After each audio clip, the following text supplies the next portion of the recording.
Bismillahirrahmanirrahim. Assalamualaikum warahmatullahi wabarakatuh. Alhamdulillahi wa kafa. Wassalatu wassalamu ala rasulillahil mustafa wa ala alihi wa sahbihi wa man wasa wa ba'd. Faya ahbaballahi wa ahbaba rasulihi sallallahu alaihi wasallam, usi nafsi wa iyyakum bitaqwallahi faqad fazal muttaqun. Fala tamutunna illa wa antum muslimun. Faqala ta'ala: Ya ayyuhalladzina amanu taqullaha haqqa tuqatih wa la tamutunna illa wa antum muslimun. Saudara-saudariku, keluarga besar Mira khususnya yang terhubung dalam pembelajaran kita di hari ini Selasa bertepatan dengan 26 Rabiul Awal tahun 1443 Hijrah, 2 November 2021 Masehi. Pun demikian yang terhubung lewat saluran YouTube, kita bermohon doa kepada Allah Subhanahu wa taala mengawali pertemuan kita di subuh kali ini. Semoga Allah Subhanahu wa taala senantiasa merahmati kita, menyehatkan, melindungi dan membimbing aktivitas kita sehingga bisa menunaikan segala kegiatan kita dari mulai pagi ini sampai kita kembali kepada Allah Subhanahu wa taala dengan kegiatan yang baik dan diridhai oleh Allah Subhanahu wa taala. Alhamdulillah, pagi ini kita akan memulai kajian kita kembali. Sebelumnya saya ingin mengingatkan bahwa sesi pembelajaran kita dari Senin sampai dengan Kamis berlangsung setiap subuh akan terbagi pada dua sesi utama. Yang pertama adalah sesi untuk penyampaian materi. Jadi apa yang telah kita gariskan di kurikulum pembelajaran itu akan diurai dari pertemuan-pertemuan subuh kita. Kemudian yang kedua ada sesi untuk pendalaman materi. Ya, pendalaman ini akan dibagi dua bagian. Yang pertama melalui sesi tanya jawab langsung yang terhubung nanti dengan di Mahasanti Mira via Zoom. Kita akan siapkan sesi tanya jawab. Sejauh ini saya akan rencanakan Senin dan Kamis itu untuk sesi tanya jawab, ya, atau nanti akan ada kesesuaian. Ini sedang saya pilih apakah satu kali materi, satu kali tanya jawab, ataukah nanti di Senin dan Kamis itu adalah tanya jawabnya, kemudian Selasa dan Rabu untuk pemaparan materinya. Nanti akan diinfokan kepada peserta mana yang paling sesuai berdasarkan data-data yang masuk kepada kami dari sisi pendalaman yang kedua, yaitu melalui pertanyaan-pertanyaan yang tengah kita sampaikan di dalam web untuk menguji tingkat pemahaman. Jadi nanti yang dari lulus di tingkat pemahaman lewat ujian tulisan itu yang nanti diperbolehkan masuk ke dalam sistem Zoom secara khusus untuk melakukan pengayaan materi tanya jawab. Ya, jadi nanti tanya jawabnya akan dibagi pada dua bagian. Yang pertama terkait dengan materi khusus dan sesi kedua hal-hal umum yang mungkin ingin disampaikan yang secara langsung akan didialogkan. Jadi untuk materi itu akan disampaikan secara terbuka. Boleh jadi yang belum terhubung ke Zoom, fasilitas Zoom yang kita sudah siapkan itu insya Allah cukup besar dan mengcover juga para peserta. Namun barangkali ada yang belum mengetahui sehingga belum terkoneksi. Jadi kita bukakan via YouTube. Dan YouTube pun kita sudah siapkan nanti YouTube sendiri untuk di Mira sehingga bisa lebih spesifik mengamati setiap topik-topik kajian yang kita sampaikan, sehingga hal-hal yang mungkin tertinggal atau belum dapat disimak bisa diurut sesuai dengan urutan-urutan pembelajarannya. Kemudian dari situ akan ada pengayaan dalam bentuk tulisan dan sudah dilaporkan kepada kami. Tadi teman-teman juga sudah mengetahui bahwa kurang lebih 470 itu sudah mengikuti dan skornya harus 100 ya. Karena itu ada pilihan yang mudah untuk dipilih dan kalau belum sampai diulang sehingga mendapatkan skor yang diharapkan. Itu lebih kepada pemahaman yang kami inginkan 100% dipahami dengan baik. Jadi bukan semata menjawab ataupun kemudian memilih pilihan-pilihan terbaik yang sesuai dengan jawaban yang benar. Bukan itu yang sekedar diinginkan, tapi untuk menguatkan pemahaman dari materi yang telah kita simak bersama.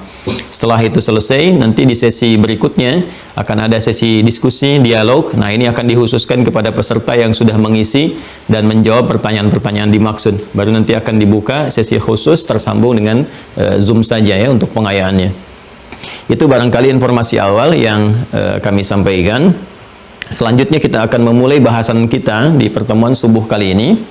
Kita akan masuk kepada inti bahasannya setelah diuraikan mukaddimah terkait dengan pembahasan pengantar bab akidah tentang bagaimana anatomi diri kita sebagai manusia, kemudian kebutuhannya apa, sampai kita mendapati kebutuhan dari bagian tubuh kita yang tersusun dari fisik, jasmani, rohani, roh, kemudian aklani, akal, yang masing-masing membutuhkan nutrisi.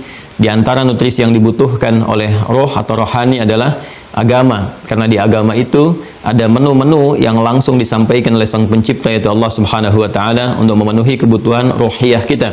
Seperti akal kita butuh pengetahuan, seperti jasad atau fisik kita membutuhkan makanan dan minuman yang kita konsumsi, maka roh pun membutuhkan nutrisi, makanan dan minumannya.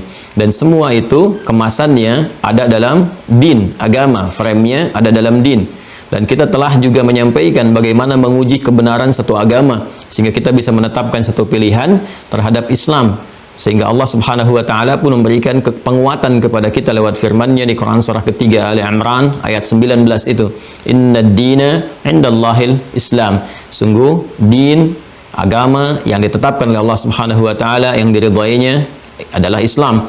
Bagaimana kita bisa mengetahui Islam agama yang benar sesuai dengan apa yang Allah telah sampaikan kepada kita? Maka kita bisa menguji dengan 3 hal yang telah kita bahas panjang lebar bersama, baik dari aspek teologi, ibadah, ataupun muamalah. Nah, di penguatan semua aspek ini butuh pengetahuan, karena Allah tidak menginginkan orang-orang yang berislam tapi keislamannya lemah karena tidak didukung oleh pengetahuan. Sehingga ketika dihadapkan pada tawaran-tawaran duniawi, godaan-godaan materi, dia bisa mengabaikan dan menggadaikan keislamannya. Ya, dengan materi yang sedikit, yang sebetulnya bahkan tidak bisa dinilai gitu ya, keutamaannya, itu bisa menggadaikan keyakinannya. Dengan kata-kata bisa meninggalkan keislamannya. Karena itulah butuh pengetahuan untuk menguatkan keislaman kita, baik di aspek teologi supaya terikat keislamannya dengan kuat. Ikatan yang kuat yang sulit dilepas disebut dengan aqadah, konsepsinya disebut dengan aqidah, supaya dia yakin tanpa ragu bahwa ini agama benar, ini yang terbaik yang dia peluk, yang dia bisa bawa menjadi bekal menghadap pada Allah Subhanahu wa taala. Keyakinan tanpa ragu terhadap sesuatu disebut dengan iman namanya.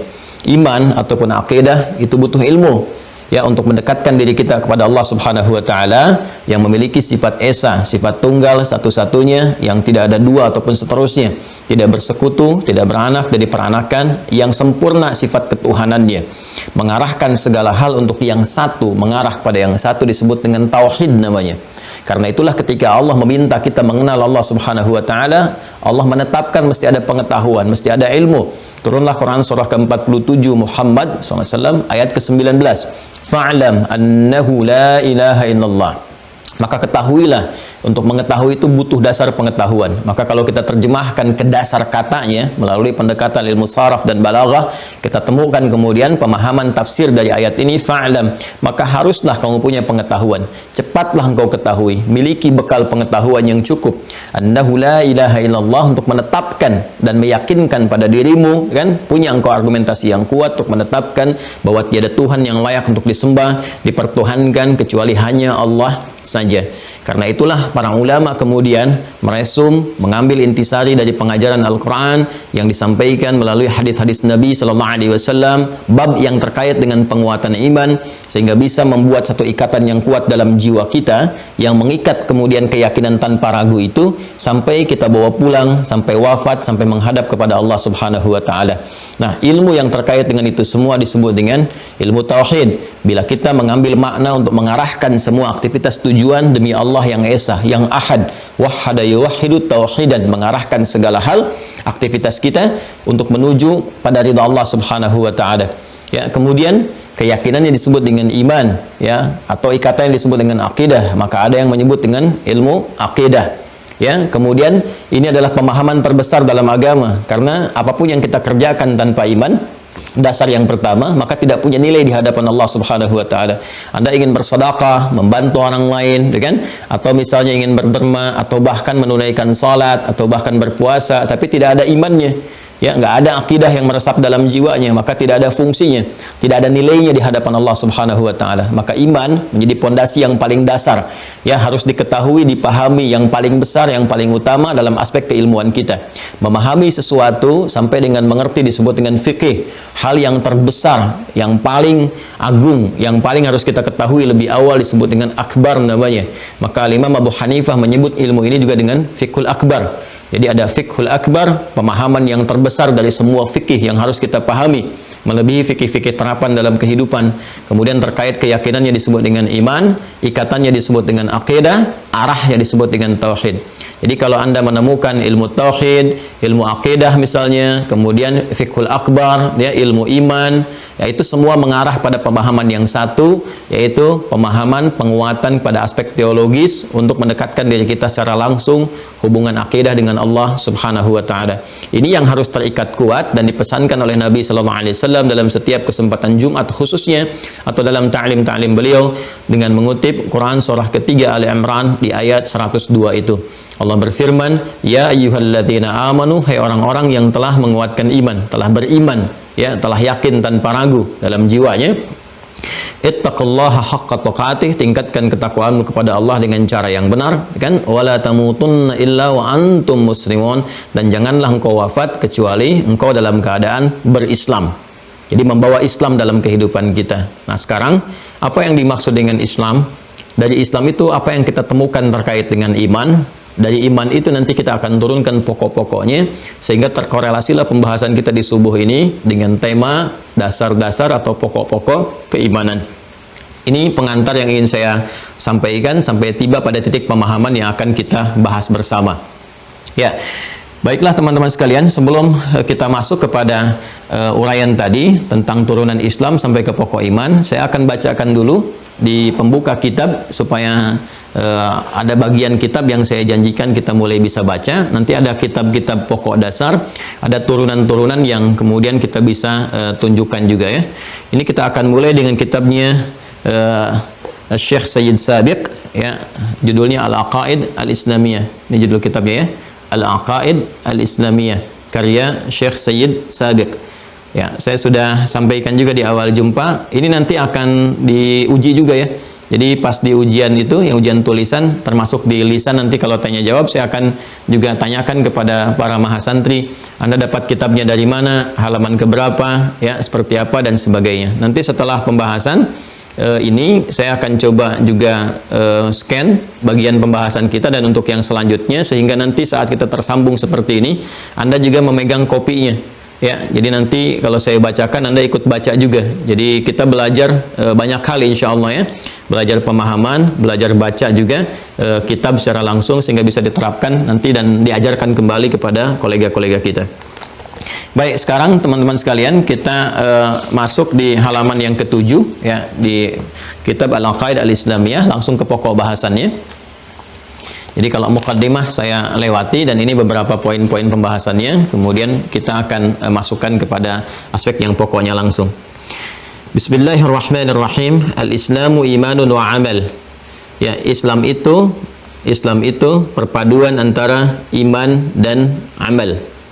Saya ulangi, ya, Islam itu perpaduan antara iman dan amal. Al-Islamu huwa dinullahi alladhi awhahu ila Muhammadin salawatullahi wa salamuhu alaihi wa huwa imanun wa amal. Islam itu ialah dinullah, din Allah subhanahu wa ta'ala. Saya lebih berkenan menyebut din, ya, dibandingkan dengan agama. Walaupun agama itu sering menjadi terjemahan kata din, tapi tidak mewakili secara keseluruhan. Ya, agama kan dari bahasa Sanskerta, ya, A-nya tidak, agama itu rusak. Jadi konsepsi yang membuat kita itu terjaga dari kerusakan. Bagaimana supaya pandangan tidak rusak, lisan bicara tidak rusak, berjalan tidak rusak, gitu kan? Nah, itu dalam bahasa Sanskerta itu disebutkan dengan istilah agama, ya. Tapi din lebih luas sifatnya daripada itu. Ya, din itu bukan sekedar menjaga kita agar tidak berbuat rusak dalam kehidupan, tapi juga memberikan sebuah konsekuensi dari perilaku penjagaan kita itu untuk mendapatkan penilaian di sisi Allah Subhanahu wa taala. Ya, jadi bukan sekedar misalnya kata-kata kita harus baik, ya, jangan berkata yang rusak, yang kotor. Nah, jadi apa balasan yang didapatkan ketika kita menjaga itu? Itu punya poin di hadapan Allah. Ya, karena itu orang Arab mengatakan kama tadinu tudan. Kama tadinu tudan, sebagaimana engkau berdin, ya kan, berekspresi, bersikap dan sebagainya, seperti itulah engkau akan diapresiasi oleh Allah. Jadi di sini ada feedbacknya, ada timbal baliknya dari Allah Subhanahu wa taala. Ya kan? Allah meminta kita melakukan sesuatu, ya kan? Hak Allah kita penuhi, kewajiban kita untuk mengerjakannya. Tapi timbal baliknya apa sebagai hak kita? Kan keadilan Allah menetapkan hak bersanding dengan kewajiban. Ketika kita mengerjakan sebuah kewajiban, agama itu kan konsepsi kepatuhan antara kita makhluk kepada Allah Khalik, gitu kan? Allah perintahkan, kita kerjakan. Sekarang kalau kita kerjakan, kita mendapatkan apa haknya?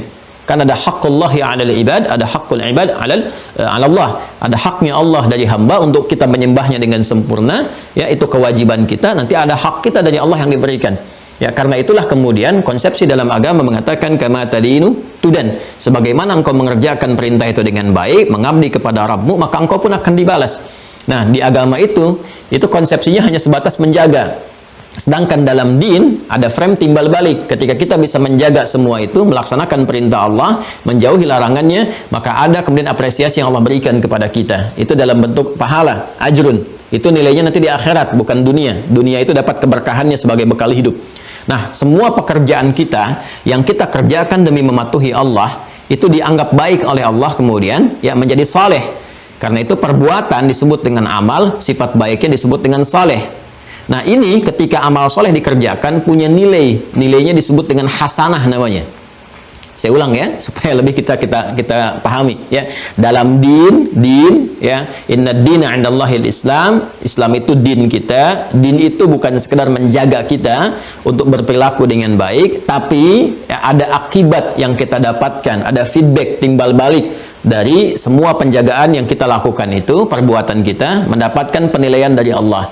Ya, penilaian itu nanti yang melahirkan pahala. Ketika seseorang mengerjakan karena Allah dengan baik, perbuatan dalam bahasa Arab disebut amal namanya. Ketika dinilai baik oleh Allah menjadi saleh, maka dari sini muncul istilah amal saleh. Jelas ya? Nah, amal saleh yang dikerjakan oleh seorang hamba dapat poin dari Allah, dapat penilaian. Poinnya disebut hasanah namanya. Ya? Poinnya disebut apa? Hasanah. Saya coba uraikan begini ya. Ya. Jadi di sini ada aktivitas nih, perbuatan, aktivitas. Apa saja dari mulai bangun tidur sampai dengan tidur lagi, kita beraktivitas di sini. Bahasa Arabnya aktivitas itu amal namanya. Ya. Amal, jamaknya disebut dengan amal. Jelas ya? Nah, setiap aktivitas yang kita kerjakan disebut amal. Saat kita kerjakan aktivitas ini mengikuti konsepsi atau petunjuk yang bersumber dari ad-din, ya. Inna dina 'indallahil Islam. Dalam hal ini adalah Islam, ya, yang diridhai oleh Allah Subhanahu wa taala. Ini konsepsinya ada di Quran surah ketiga di ayat 19. Baik ya. Nah, semua pekerjaan, aktivitas, amal kita yang mengikuti petunjuk-petunjuk dalam din, kan, dalam syariat, yaitu Islam, maka akan dipandang baik jika benar ketentuannya itu diikuti.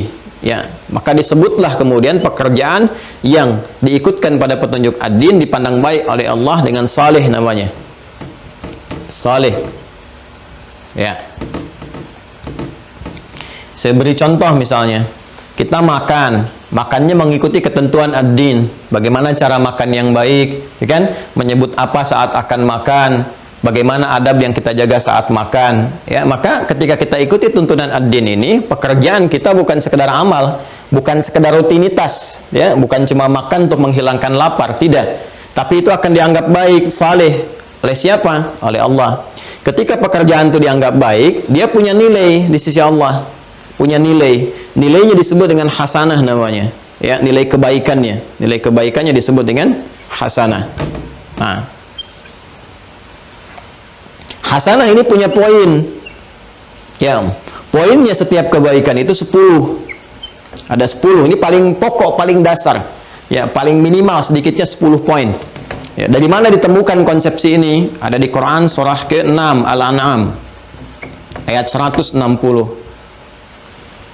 Lihat ya, ini semua dari Al-Quran ya yang saya turunkan, bukan pendapat-pendapat atau utak-atik sesuatu, tidak. Tapi kita turunkan supaya mudah dipahami. Ya.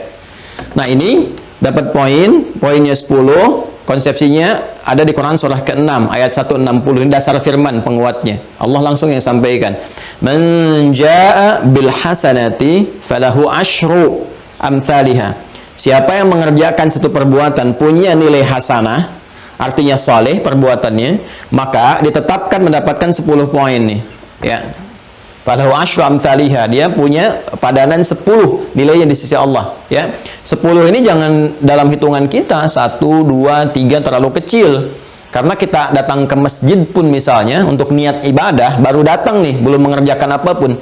Kita belum sholat misalnya, ya, kita belum i'tikaf, belum macam-macam, baru datang aja, tapi niatnya untuk ibadah, bergantung kepada niat. Karena itu Nabi katakan innamal a'malu binniyat. Itu punya poin 25. Jarak satu keduanya kata Nabi di hadis Muslim itu 500 tahun. Dua ketiganya 500 tahun, tiga keempatnya 500 tahun. Ya, ini nilai standarnya. Jadi Anda bayangkan kalau mengambil analogi yang hadis yang tadi, jarak satu kedua itu begitu mahal nilainya. Ya, begitu tinggi di sisi Allah Subhanahu wa taala. Ya, bacaan Quran kan setiap hurufnya 10 kan? Man qara'a harfan min kitabillahi falahu asyru hasanat, jamaknya. Ya, selalu hasanah, hasanah, hasanah. Siapa yang membaca satu huruf dari Al-Quran, kata Nabi di hadis riwayat At-Tirmidzi, ya, satu hurufnya itu setara dengan 10 kebaikan. Satu hurufnya loh, teman-teman sekalian. Jadi kalau kita baca alif, lam, mim, itu nggak dihitung satu huruf. Tapi alifnya punya nilai sendiri, lamnya punya nilai sendiri, mimnya punya nilai sendiri. Ya kan? Nah, ini nanti konsepnya seperti ini. Ya, mendapatkan poin di sini. Nah, ini yang disebut dengan ajrun. Ya. Ajrun lahum ajrun ghairu mamnun. Kumpulan ini yang disebut dengan pahala namanya. Ya, di perbuatan sifat baiknya disebut dengan hasanah, poinnya ini, nah ini yang disebut dengan ajrun. Ini yang kita kumpulkan. Nah, inilah poin bekal kita menghadap Allah Subhanahu wa taala. Ya, poin bekal kita untuk menghadap Allah Subhanahu wa taala. Jadi, semua pekerjaan dunia kita akan menjadi rutinitas tanpa adanya ini. Ya. Tanpa adanya acuan ini, ad-din ini. Ini konsepsi yang memberikan timbal balik, karena itu disebut dengan ad-din, bukan sekedar agama. Jelas ya? Nah, ini yang kita bawa pulang nih. Jadi yang kita bawa pulang itu bukan harta yang kita kumpulkannya. Ya, mohon maaf, bukan kendaraan, bukan rumah yang kita tinggali, pakaian yang kita koleksi, handphone paling mewah yang kita dapati, bukan itu. Ya, jangankan ke akhirat, ke alam kubur pun nggak kita bawa. Demi Allah saya katakan, silahkan cek sebagai muslim misalnya, khususnya kita yang beriman, apakah ada di antara kita kemudian meninggal dikuburkan dengan handphonenya? Kan tidak, ya kan? Pakaiannya kan tidak. Apakah ada yang meninggal dikuburkan dengan mobil termewah yang dia koleksinya? Kan tidak. Ya, bahkan kain kafan yang kita kenakan pun kan nggak ada kantongnya, coba cek, ya kan? Nah, karena itu penting bagi kita untuk menyadari bahwa ada sesuatu yang harus kita yakini, kita pahami. Karena itu iman, yakin tanpa ragu. Ya, kalau pulang nanti bawa bekal apa?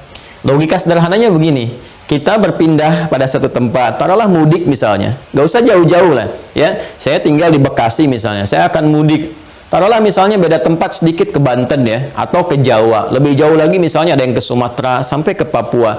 Mungkin tidak terjadi perpindahan ini tanpa bekal, tidak mungkin kan? Bahkan sekarang ada syarat-syarat tertentu di masa pandemi. Harus antigen, ya, terbang keluar harus PCR, harus macam-macam dan sebagainya. Nah, itu berpindah tempat yang sementara di satu wilayah saja yang tidak jauh, itu punya bekal tertentu, bekal khusus. Berbeda negara, Anda harus punya visa. Untuk dapat visa harus punya paspor dan sebagainya. Ada syarat-syarat masuk, ada karantina, ada ini, ada itu. Itu baru sama-sama dunia. Jadi, perpindahan dari satu tempat ke tempat lain itu menuntut adanya penyesuaian bekal. Sekarang kita akan berpindah kepada tempat yang dimensinya berbeda, lebih jauh lagi, keadaannya lebih kompleks. Tentu bekalnya tidak akan sama. Karena itulah saat kita pergi meninggalkan dunia ini, dikatakan telah meninggal dunia. Artinya semua bekal-bekal yang terkait dengan keduniaan nggak bisa dibawa ke tempat ini. Dipahami ya? Ya, kita pun di Indonesia belum tentu kita bisa bawa bekal keluar kan? Ya. Karena ada kekhususan tertentu. Kalau kita terbang ke negara tertentu kan ada nih. Ini yang prohibited nih, yang nggak boleh dibawa nih, kan? Ini yang nggak boleh, ini yang nggak boleh, ini yang boleh, ini yang itu. Apalagi ke akhirat. Jadi di dunia saja ada ketentuan. Meninggal dunia, bekal-bekal dunia itu hilang. Kita tanggalkan, kita tinggalkan. Nah, sekarang pertanyaannya, apa yang akan kita bawa untuk berpindah kepada dimensi lain itu? Tempat lain itu, tempat berpulang itu ketika kita meninggalkan dunia. Nah, disinilah kemudian kita yakin, kita bertanya pada Sang Pencipta, ya Allah, ketika saya pindah apa yang harus saya siapkan? Allah jawab. Di sini kita mendapatkan kebenaran dan keyakinan akan risalah Islam. Tidak ada satupun, satu keterangan, informasi yang paling akurat, lengkap, transmisinya bisa dilacak dari setiap masa sampai ke sumber utamanya, yang terang benderang menjelaskan kepada kita tentang bagaimana kehidupan setelah kematian, cara wafatnya bagaimana, siapa yang mengambil nyawanya, apa yang terjadi saat meninggal dunia, kemana kita pindah, keadaannya seperti apa, bekal yang dibawanya apa, kecuali dalam ad-dinul Islam. Silahkan dicek. Silahkan dicek. Nah, inilah yang kita butuhkan. Nah, jadi yang saat kita pulang kembali kepada Allah ke akhirat itu, ini ad-din ini yang akan memberikan konsepsi petunjuknya. Ini yang harus dilakukan. Pedomannya seperti ini. Ya, jadi di sini saya katakan saya lebih cenderung nanti untuk mendekatkan pada pilihan kosakata ad-din gitu ya, untuk term pembahasan di konteks terjemah agama itu. Walaupun juga pembahasan tentang kata agama boleh jadi mengalami perluasan ya untuk pemahaman kita saat ini. Nggak ada masalah dalam perluasan-perluasan itu. Tapi penting saya jelaskan kenapa Al-Quran memilih diksi ad-din untuk memberikan gambaran kepada kita tentang apa yang telah kita uraikan itu. Karena itulah kita selalu bermohon kepada Allah, kita meminta berdoa, ya yang sangat familiar sekali. Doanya disebutkan di Quran, surah kedua Al-Baqarah di ayat 201. Ya, paling kanan sebelah bawah di mushaf standar. Wa minhum may yaqulu rabbana atina fid dunya hasanah wa fil akhirati hasanah wa qina adzabannar. Dan di antara sekian manusia yang berkehidupan itu, ada yang bermohon kepada Allah Subhanahu wa taala agar aktivitas dunianya memiliki nilai hasanah ini. Jadi bukan cuma rutinitas, ya, dia berharap makannya hasanah, tidurnya hasanah, berpakaiannya hasanah, ya. Walaupun namanya ibu hasanah, tapi kemudian dia tidak mengerjakan konsepsi ini, dia nggak dapat juga. Nah, hasanah ini yang melahirkan ajrun. Jamaknya disebut dengan ujur, ya, ujurun. Ini yang kita bawa pulang, nanti hasanah ini akan tampak lagi di akhirat berupa pahala-pahala. Makanya kita katakan wa fil akhirati hasanah. Perbuatan dunia yang punya nilai hasanah yang bisa dibawa pulang sampai ke akhirat, bukan cuma dianggap baik saja dunianya. Karena ada yang dapat dunia, ya, tapi akhiratnya nggak dapat. Kan di ayat 200-nya begitu, wa minan nasi may yaqulu rabbana atina fid dunya, nggak ada hasanahnya. Silakan cek. Ayat 200 yang mengatakan rabbana atina fid dunya wa ma lahu fil akhirati min khalaq. Ya, wa minan nasi may yaqulu, di antara sekian manusia ada yang selalu harapannya itu mendapatkan dunia. Ya, wa minan nasi may yaqulu rabbana atina fid dunya, bukan hasanah, nggak ada hasanah di situ. Ya, di situ orientasinya dunia saja. Even itu mengenakan misalnya dengan jubah-jubah keagamaan. Ya, dalam sebagian orang ada yang disindir oleh Al-Qur'an. Ya, jangan ada orang-orang yang mengejar dunia tapi mengenakan perangkat agama, gitu kan? Ada juga bahkan orang-orang yang tanpa perangkat agama ya dunia saja sampai menyimpulkan di tempat terakhirnya. Wa may yuhlikuna ila dahru. Tidak ada yang bisa menghancurkan, menghabisi kehidupan kita kecuali masa berakhir saja. Nah, itu konsepsi materialistik, kehidupan-kehidupan duniawi ya, yang barangkali menghinggapi sebagian dari kalangan manusia.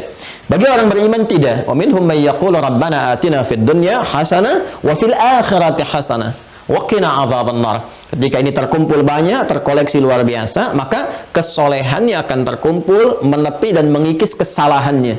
Jadi konsepsinya hasanah ini akan nanti ditimbang. Ini yang ditimbang teman-teman sekalian. Kalau di hadis Muslim lewat sahabat Abu Hurairah, kata Nabi, tu'khadhu min hasanati, ya. Jadi ini diambil dari kebaikannya, akan dipasangkan nanti dengan keburukannya. Kalau di sini hasanah baik, lawannya su nanti. Su, ya. Ini keburukannya nanti menjadi sayyiat jamaknya. Sayyiat. Nah, sayyiat. Ya, jadi ini bentuk tunggalnya kalau berbuat salah sekali, ini su namanya. Dia ada amal saleh, nilainya hasanah, ada amal salah, ini su disebutnya oleh Quran. Misalnya Quran surah keempat An-Nisa, kan? Di ayat yang ke-17. Ya, innamat taubatu 'alallahi lilladzina ya'maluna su'a bijahalatin. Ini su.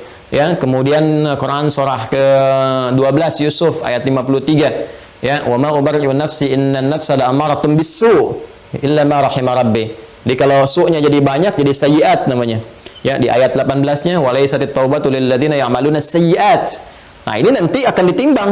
Kata Rasulullah SAW ini di hadis Muflis namanya dia, di Sahih Muslim, itu akan ditimbang antara kebaikan dengan keburukannya. Jadi nanti kebaikan menutup keburukan, kebaikan menutup keburukan. Jadi kalau kita banyak koleksi hasanahnya, ujurnya banyak, ini akan menepikan salahnya.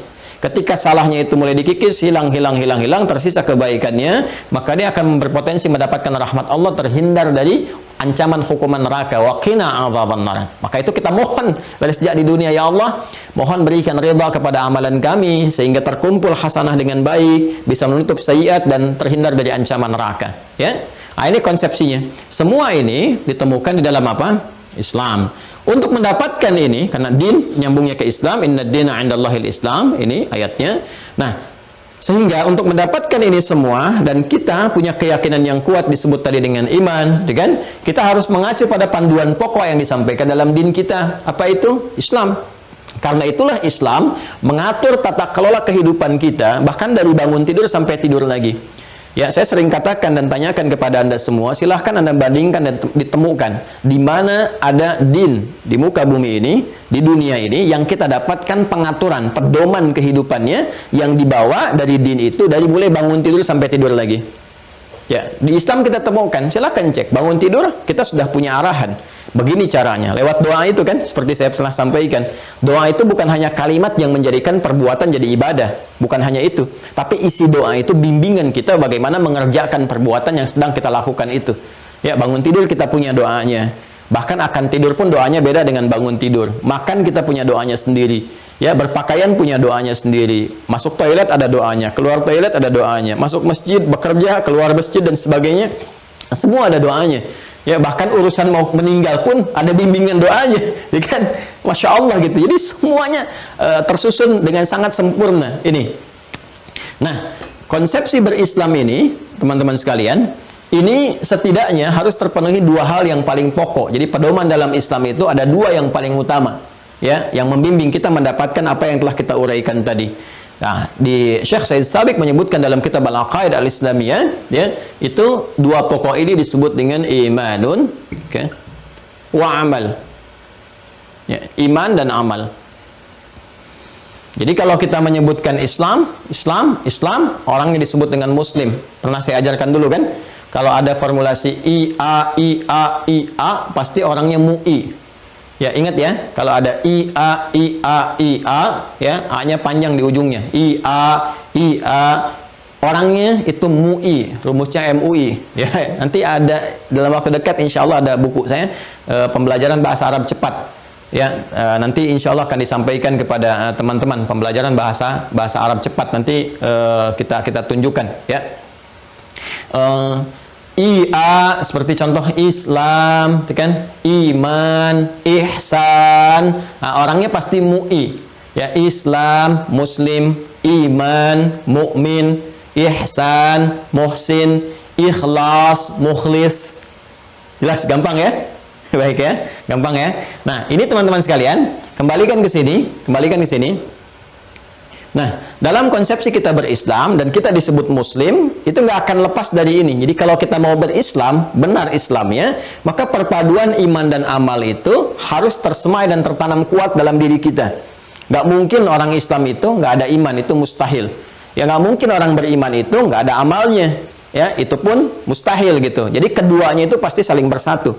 Karena itulah Said Sabiq menyatakan al-Islamu imanun wa amal. Islam itu konsepsinya harus menyatukan, memadukan antara iman dengan amal.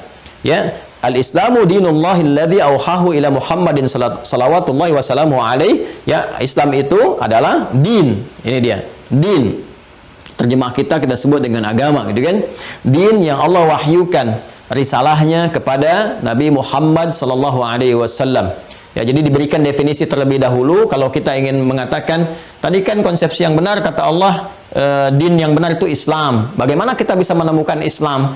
Maka dijawabkan oleh beliau, disampaikan untuk menemukan Islam itu kita lihat, ya, bagaimana Allah menyampaikan risalah, kepada siapa risalah Islam itu disampaikan. Maka diterangkan wa dinullahi alladzi auhahu ila Muhammadin sallallahu alaihi wasallam. Jadi din Islam ini adalah din yang diwahyukan oleh Allah Subhanahu wa taala, diberikan bekal risalahnya kepada Nabiyuna Sayyidina Muhammad sallallahu alaihi wasallam, kepada Nabi Muhammad sallallahu alaihi wasallam. Maka kita lacak bagaimana Rasulullah SAW mengajarkan kepada kita tentang nilai-nilai keislaman. Ya, konsepsinya seperti apa. Dihimpun oleh para ulama, ajaran Nabi itu mengumpulkan dua hal ini. Ya, kalau kita ingin berislam, petunjuk dari Rasulullah SAW, maka pokoknya adalah iman, kemudian apa? Amal. Seperti apa turunannya? Nah, kita bacakan kembali. Ya. Wa huwa imanun wa amal, dan yang dimaksud Islam itu adalah perpaduan antara iman dengan amal. Nah, ini nanti yang saya terangkan di awal itu sebetulnya saripati dari kitab ini pun sudah saya terangkan. Ya, karena itu seringkali dalam ta'lim saya sebetulnya menyampaikan saripati, intisari, dan kalau Anda merujuk ke kitab, Anda akan temukan dari beberapa referensi-referensi kitab. Hanya saya awalkan untuk pengenalan gitu ya. Kadang-kadang ada yang suka bertanya, Ustadz, kitabnya di mana, referensinya di mana gitu ya. Nanti kita dalam pengajaran khusus ini kita buka satu persatu. Baik, kita teruskan. Wal imanu yumathilul aqidah. Ya, sedangkan iman itu tergambar dalam aqidah. Ya, makanya saya sering katakan dari awal kan, ya, di pembuka kita, kalau kita temukan kata iman, itu nafasnya sama dengan akidah. Wal imanu yumathilul aqidah, sedangkan iman itu adalah representasi atau senafas dengan akidah. Jadi kalau kita sebutkan iman, kemudian kita dapatkan kalimat akidah, itu punya makna yang sama. Ya, jadi kalau iman dari sisi kekuatannya, keimanannya tanpa ragu, keyakinan tanpa ragu, nah itu yang mengikat dalam diri kita. Kita ikat pada jiwa kita ikat dalam hati kita, maka ikatannya itu disebut dengan akidah. Jadi kalau ada kata iman, kata akidah, itu adalah penamaan dengan makna yang sama, ya. Wal usul allati taqumu 'alaiha syara'i'ul Islam wa anha tanbathiqu furu'uhu. Dan inilah pokok dasarnya. Ya, pokok dasar dari syariat-syariat, amalan-amalan dalam Islam, yang dari sini kemudian terpancar semua pancaran-pancaran amal atau turunannya. Maksudnya apa? Maksudnya, tadi kita katakan dari awal, Islam itu pokoknya ini, dasarnya yang pertama, iman. Kemudian buahnya ini dipadukan dengan amal. Seperti ini. Nah, iman ini pokoknya, teman-teman. Iman ini pokoknya. Jadi kalau tadi kita kembali ke konsepsi ini, perpaduan antara iman dengan amal ini, kalau kita padukan, iman ini pokoknya, amal ini aktivitas yang dikerjakan oleh manusia pada umumnya, dari bangun tidur sampai tidur lagi. Jadi semua aktivitas yang kita kerjakan disebut dengan amal namanya. Ya, ini nanti akan dibawa menghadap kepada Allah, hasilnya dipertanggungjawabkan. Sekecil apapun akan dilihat. Ya, karena itu Allah infokan jauh-jauh hari dalam Al-Quran, فَمَنْ يَعْمَلْ مِثْقَالَ ذَرَّةٍ خَيْرًا يَرَهُ وَمَنْ يَعْمَلْ مِثْقَالَ ذَرَّةٍ شَرًّا يَرَهُ. Ya, siapa yang mengerjakan amal kan? فَمَنْ يَعْمَلْ itu dari kata amal, ya. Amila ya'malu. Ya, faman ya'mal, siapa yang mengerjakan sedikit pun aktivitas di dunia ini, jangan dikira akan terabaikan begitu saja. Itu punya nilai di sisi Allah. Baik dibalas kebaikan, buruk pun kemudian ada evaluasinya. Karena itu kata Allah, mengerjakan sedikit apapun yang dia kerjakan dalam kehidupan nih, rutinitas pekerjaannya itu akan dinilai. Akan dinilai. Makanya kalau Anda miskal, itu mesti khairayarah. Ya? Jangan sampai syarayarah.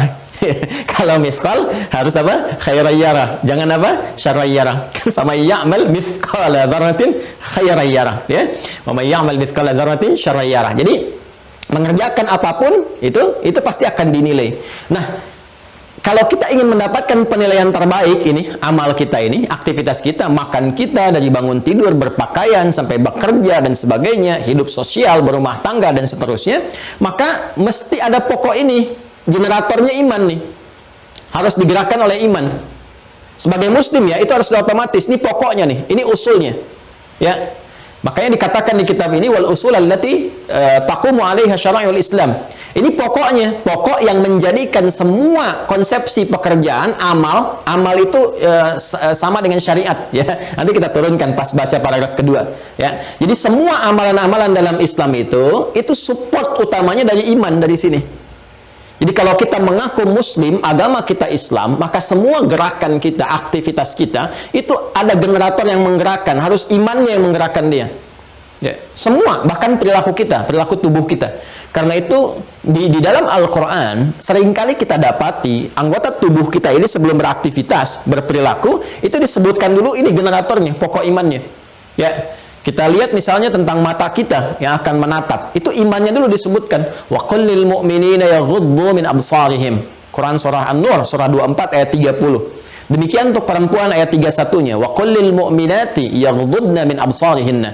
Katakan pada perempuan-perempuan di ayat 31 yang punya iman. Imannya dulu disebutkan. Ayat 30-nya katakan Muhammad SAW pada para laki-laki yang beriman, yang punya iman, imannya dulu. Ya, yaghuddu min absarihim, yaghuddna min absarihinna. Pandangannya harus melihat kepada yang baik saja, yang soleh ini. Ya. Jadi kalau ada yang terlihat itu tidak baik dalam ukuran Allah, dalam ukuran ad-din di sini nih, ya, din yang berdasarkan petunjuk dari Allah, maka ghaddul basar, palingkan. Demikian lisan, ya ayyuhalladzina amanu la yaskhar qaumin qaum. Hai orang-orang yang merasa telah punya iman, imannya dulu disebutkan, la yaskhar qaumin qaum, jangan saling mencela. La yaghtab ba'dukum ba'dha, jangan bikin hoax. Ya, betapa banyak di Al-Qur'an yang dimulai dengan kata iman. Iman dulu, iman dulu, iman dulu. Sampai ibadah pun pakai iman dulu. Ya ayyuhalladzina amanu kutiba alaikumusiyam. Sebelum puasa iman dulu. Alladzina yu'minuna bil ghaib wa yuqimunas shalah. Sebelum salat iman dulu. Jadi semua pekerjaan kita itu akan punya nilai kalau ada imannya. Kalau ada iman. Makanya iman, akidah itu yang paling menentukan. Jadi sepanjang orang punya perbuatan baik pun dalam konsepsi dunia. Ingat ini ya, dalam konsepsi dunia, dia suka menolong, kan, bantu orang lain, dia ramah dan sebagainya. Tapi nggak ada iman, ini nggak bisa dibawa bekal ke akhirat. Perbuatan-perbuatan dunianya. Karena tadi konsepsi dasarnya kita pindah alam, pindah dimensi, bekalnya beda. Bekal akhirat tuh imannya, ini pokoknya. Jadi ini baru punya nilai kalau ada ini. Tapi kalau ini nggak ada, maka hukumnya akan terbatas pada dunia saja. Dan keadilan Allah, kalau Anda tanya, di mana keadilan Allah? Allah adil. Karena Anda mengerjakan perbuatan untuk dunia saja, maka dibalasnya pun di dunia. Adil kan? Ya. Anda punya pekerjaan untuk yang sekarang saja, tidak menyiapkan untuk besok, balasannya kan yang sekarang. Ya, Anda kalau nggak lembur, digajinya kan gaji yang biasa saja. Kalau lembur baru dikasih lembur kan? Masa Anda nggak lembur pengen minta balasan lembur? Kan tidak. Ya kan? Nah, Anda yang mengerjakan pekerjaan dunia pun keadilan Allah menjadikan dibalas tuh di dunianya, diberikan semua apa yang dia kerjakan balasannya di dunia. Sepanjang dia niatkan untuk dunia saja. Kasus ini pernah ditanyakan oleh Sayyidah Aisyah Ummul Mukminin radhiyallahu taala anha, ya kan, kepada Rasulullah SAW, ya Rasulullah, ada si fulan orang baik, kan? Namun dia belum beriman, dia mengerjakan kebaikan, suka bantu ini, donasi itu. Maka bagaimana status dia dalam pandangan Allah di akhirat bagaimana, ya kan? Kalau ada sikap yang seperti ini, maka Nabi kemudian diberikan oleh Allah Subhanahu wa taala informasi lewat turunnya satu ayat di Quran surah ke-25 Al-Furqan. Ayat 23. Ya. Quran surah 25 ayat 23. Ini harus hafal ini ya. Nanti Anda kalau ditanya, bagaimana kalau ada orang yang non-muslim atau dia belum beriman, saya kan, dia banyak berbuat baik, apakah tidak punya nilai di hadapan Allah kebaikannya? Apakah masuk neraka? Ya kan? Dan sebagainya. Nah, ini jawabannya ini. Anda bisa katakan dulu, alhamdulillah pertanyaan Anda itu sudah diwakili oleh Sayyidah Aisyah 15 abad yang lalu. Kan? Nah, jadi agak terlambat sebetulnya itu ditanyakan ya. Tapi kita bisa jawab. Saking adilnya Allah, Allah membalas semua itu. Allah berfirman, wa qadimna ila ma'amilu min amalin faja'alnahu haba'an manthura. Wa qadimna ila ma'amilu min amal. Nah, solehnya nggak ada di situ. Solehnya nggak ada, karena soleh itu baru muncul kalau ada iman, baru amalnya. Ya, wa qadimna ila ma amilu min amalin. Dan jika pun ada seorang hamba tapi dia belum beriman, kan? Tapi dia banyak berbuat baik, maka kami akan balas dengan cepat. Itu qadimna, kami dahulukan, kami percepat. Diapresiasi, boleh jadi hartanya bertambah. Dalam konsepsi dunia kan begitu hukumnya. Ya, kalau Anda ingin kaya kan bekerja, kan? Membangun relasi, itu gampang sekali. Tapi kalau ingin berkah dalam kekayaan, isi dengan iman. Beda. Kalau ingin pintar, Anda belajar. Ya, tambah pengetahuan. Kalau ingin berkah dalam pengetahuan, Anda beriman. Jelas ya? Nah, itu bedanya. Jadi jangan Anda adukan kepada Allah, ya Allah, saya sudah beriman. Kenapa saya nggak kaya juga? Ya, Anda kerja nggak? Anda serius nggak? Sungguh-sungguh nggak? Iman menghadirkan keberkahan, ketenangan, dan pahala. Ini kan? Kesungguhan Anda melahirkan apa yang Anda ingin harapkan dalam konsepsi dunia. Kalau ada orang belum beriman, aktivitasnya kencang dalam urusan dunia, walaupun baik, kata Allah, kami balas dengan sifat-sifat dunia. Ya, kami apresiasi, dianggap baik dia, ya disebut sebagai orang baik, naik sebagai pahlawan, dan sebagainya. Istilah baik-baik, ya. Dan itu sangat adil Allah. Cuma ketika Anda nggak punya bekal akhirat, keadilan Allah pun harus diterapkan. Masa nggak punya bekal akhirat diberikan pahala akhiratnya? Kan nggak mungkin. Ya, hamba yang lain akan mengadu, ya Allah, lalu apa faedah iman kami kalau begitu? Ya, karena itu kemudian Allah menetapkan urusan akhirat, ini basicnya ini, iman. Ya, ini iman. Karena itulah teman-teman sekalian, ya, ini begitu penting bagi kita, karena ini pokoknya, ini dasarnya. Ya, ini pokoknya, ini dasarnya. Ini akan menjadikan timbangan setiap amalan punya nilai di hadapan Allah Subhanahu wa taala. Jadi, ini bagian pertama, ini yang harus terikat dalam diri kita. Karena itu disebutkan oleh Sayyid Sabiq dengan kalimat al-imanu yumatthilul aqidah. Ya, jadi iman inilah adalah gambaran ikatan yang kuat yang harus tersemai, tertanam kuat dalam diri kita, dalam jiwa kita. Ini nanti akan memberikan sebuah respon, sinyal-sinyal kepada seluruh anggota tubuh kita untuk bersikap. Ya, Anda akan merasakan sendiri, akan beda kok. Kalau sudah berislam benar, pasti ada sinyal iman. Nah, lemah ataupun kuatnya bergantung dari sini nanti. Ya, nanti kalau kita sudah ngaji pokok akidah, 6 pokok, ya, 6 pokok itu kita sudah ngaji, baru kita ambil hadisnya. Nanti saya akan pindah ke hadis Al-Bukhari. Kitab yang kedua, kan ada 97 topik pembahasan disebut dengan kitab. Kitab pertamanya Badul Wahyi, kitab keduanya nanti Kitabul Iman. Nah, supaya iman sinyalnya ini kuat, kan biasanya kan semua sinyalnya beda-beda. Anda kan kalau punya handphone kan nggak semua sinyalnya kuat tuh, ya. Kalau Anda misalnya, mohon maaf ya, kalau sinyal sedang lemah kan Anda akan nyari-nyari ya. Ya, kadang-kadang saya unik juga ya, Allah tampakkan karakteristik spiritual kita itu lewat perilaku kita tuh. Ya, tapi anehnya kadang nggak konsisten. Urusan dunia bisa tajam akalnya, urusan akhirat tuh bisa lemah gitu. Ya, saya bingung juga kadang-kadang kok bisa terjadi. Anda kalau sedang lemah sinyal tuh, handphone kan cari sinyal kan. Nelpon nampak keluar, sampai ngasih ekspresi, kamu ini kalau bisa begini-begini, padahal orangnya nggak ada di depan. Ya, kamu ini lihat nggak sih tangannya begini tuh, tapi orangnya nggak ada. Ya, terus dia bisa cari sinyal tuh, cari sinyal sana sini sampai dia menemukan sinyal yang kuat, sampai dia katakan sebentar ya, sinyalnya lemah, aku keluar dulu, ya kan? Nah, Allah kan telah tebarkan semua sinyal hidayah, ada yang lewat telinga, lewat mata, dengar adzan, lihat orang sholat, lihat orang baca Quran, lihat orang beribadah macam-macam. Kemudian orang yang punya iman pun dikasih sinyal lewat amal, dikuatkan. Nanti ada 57 hadis Nabi sallallahu alaihi wasallam di Kitabul Iman di Sahih Al-Bukhari yang membimbing kita untuk mendapatkan penguatan sinyal. Nah, itu harus kita cari. Masa sinyal dunia kita cari-cari sampai ganti handphone, dicas dengan baik. Agama yang membawa keabadian kita di akhirat, mempertaruhkan muara hidup kita yang terakhir, kenapa nggak pernah dicas? Kenapa nggak pernah dikuatkan sinyalnya? Nah, ini kembali ke sini. Nah, jadi semua hal ini akan bergantung kepada pokok. Kita ikat kuat. Ikatan inilah yang disebut oleh Syekh Sabiq dengan mengatakan al-imanu yumathilul aqidah. Ya, wal usul allati taqumu alaihi syara'il Islam, dan pokok yang menjadi pokok tumbuhnya semua amalan punya nilai di hadapan Allah dalam konsepsi Islam. Jadi kalau nggak ada ini akan jadi rutinitas amalnya. Al-amalul adi.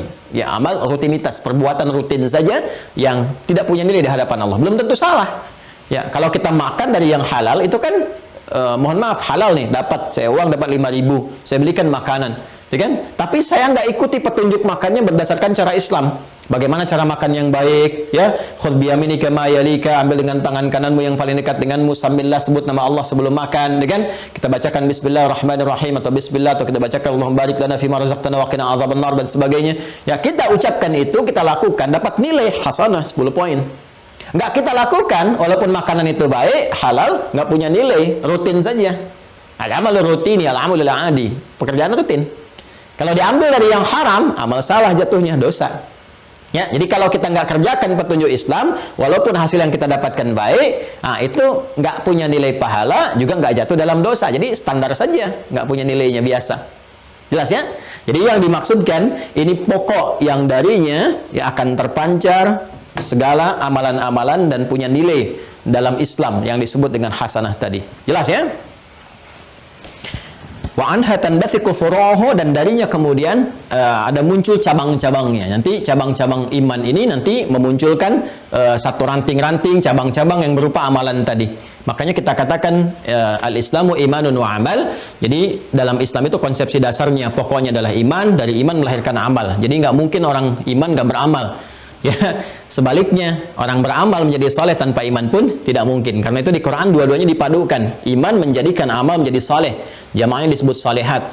Ya, jadi kalau kita diberikan waktu untuk beraktivitas, amalan kita nggak dikerjakan karena iman, maka rugi kita. Karena kita nggak mengumpulkan poin itu, sedangkan kita bertarung dengan kematian. Ya, siapa yang lebih duluan nih mengumpulkan amalan, atau kematian yang lebih dekat duluan, kita nggak tahu ajalnya kapan, atau kita menyiapkan amal-amal baik sehingga kita ketika kematian datang kita jemput dengan sangat indah. Ya, seperti kemarin di Bogor di Cilendek ya, yang ada bertanya gitu ya, Ustadz ya, ada Kiai Haji Muhyiddin Junaidi, beliau itu wakil ketua Dewan Pertimbangan MUI ya. Guru kami juga itu sedang mengajar, tiba-tiba ada jamaah bertanya, Masya Allah, apakah kalau wafat bertemu dengan Rasulullah SAW? Ya, ketika dijawab dan tiba ajalnya gitu kan, kullu nafsin dha'iqatul maut, seketika sesuai dengan ajal meninggal dunia, dan kita doakan semoga husnul khatimah. Itu Masya Allah. bertanya apakah ketika meninggal bertemu dengan Rasulullah, setelah jawaban selesai meninggal dunia.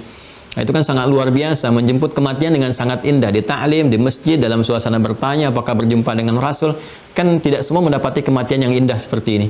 Ada sebagian yang bahkan menyiapkan, ada yang minta sama Allah gitu kan, kematiannya yang terbaik, memohon harinya sesuai dengan ajal dan sebagainya. Masya Allah, itu banyak hal lah yang indah-indah, yang kadang-kadang ya memahaminya dengan iman bukan dengan akal dalam kondisi-kondisi tertentu.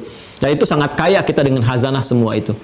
Nah, itu teman-teman sekalian, ya, iman, kemudian mensupport amal, waktu diberikan kepada kita untuk mengumpulkan semua bekal itu.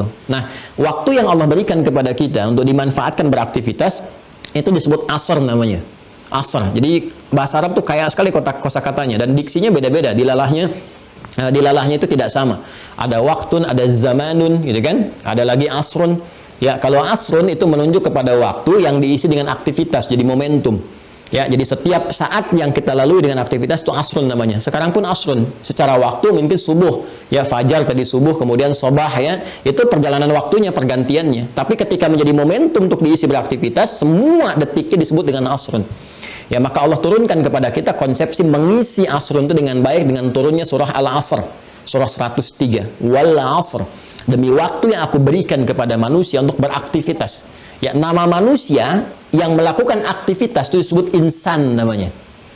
Nah, saya ingin tunjukkan kepada Anda bagaimana dahsyatnya diksi Al-Quran. Ini mustahil buatan manusia, mustahil makhluk. Ya, mustahil. Al-Quran itu bukan makhluk, bukan buatan manusia. Al-Quran firman Allah. Karena itu setiap diksinya sempurna. Ya, nanti Anda akan temukan kapan Al-Quran berbicara menyapa manusia dengan bashar, dengan ins, dengan nas, dengan bani Adam, dengan insan. Itu konteksnya sangat selalu sempurna. Wal asr innal insan. Allah tidak mengatakan innal ins, innal bashar, innal insan. Sungguh semua yang manusia yang beraktivitas dari mulai bangun tidur sampai dengan tidur itu, semua totalitas aktivitasnya lafi khusr, berpotensi akan rugi. Ya, diberi modal 24 jam sesuai dengan ajalnya misalnya, ya, tapi dia nggak manfaatkan dengan baik itu untuk menenun amal saleh. Diberikan waktunya, rugi kan? Anda diberi modal 24 juta. Ya kan? Balik-balik cuma bawa 4 juta, berarti rugi 20 juta kan? Allah kasih modal 24 jam sehari, yang punya nilai berapa? Jadi kalau cuma punya nilai 23 jam, rugi 1 jam. Kan? Kita harus kumpulkan, kalau bisa melampaui batas waktu itu. Itu yang disebut oleh Nabi dengan jariyah. Yang kalaupun kita hilang waktunya habis, tapi pahalanya terus datang. Itu yang disebut dengan jariyah, mengalir terus, mengalir. Ya kan? Wal 'asr innal insana lafi khusr. Illa, kecuali, ya, di antara sekian orang rugi itu ada yang beruntung, kecuali yang tidak rugi itu illal ladzina amanu, iman dulu, wa 'amilus shalihat. Amalnya pakai saleh kan? Illal ladzina amanu, ya, kecuali orang-orang yang beriman. Alladzina itu disebutkan 1080 kali dalam Al-Qur'an. Itu ismul mausul ya dulu 'alal jam'il jam'iyah.